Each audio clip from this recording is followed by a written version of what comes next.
இப்போ வந்து பார்த்தீங்கன்னா வெயிட்டேஜ் சாப்டர் ஓகேங்களா. வெயிட்டேஜ் சாப்டர் பார்த்தீங்கன்னா நீங்க வந்து பார்த்தீங்கன்னா சாப்டர் 1ல மொத்தம் 16 மதிப்பெண் வருது, சாப்டர் 2ல வந்து பார்த்தீங்கன்னா 18 மதிப்பெண் வருது, சாப்டர் 3ல 31 மதிப்பெண், சாப்டர் 4ல 18 மதிப்பெண், சாப்டர் 7ல 13 மதிப்பெண், சாப்டர் 8ல 15 மதிப்பெண்.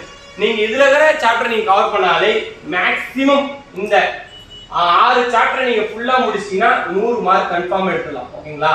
ஆனா கம்பல்சரி கொஸ்டின் மட்டும் எதுல கேட்பாங்கன்னு சொல்ல முடியாது. சோ அந்த ஒரு சாப்டருக்காக மட்டும் தான் நீங்க எல்லாத்தோட இம்பார்ட்டன்ட் கொஸ்டின் பார்க்கணும்.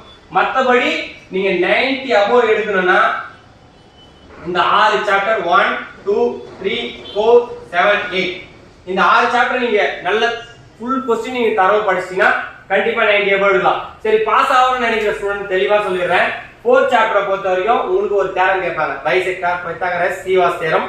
சோ வந்து பாத்தீங்கன்னா அதுல இருந்து உங்களுக்கு கண்டிப்பா ஒரு 5 மார்க் கம்பல்சரி வந்துரும். சோ ஃபர்ஸ்ட் உங்களுக்கு தெரியும் ஓகேங்களா, a cross b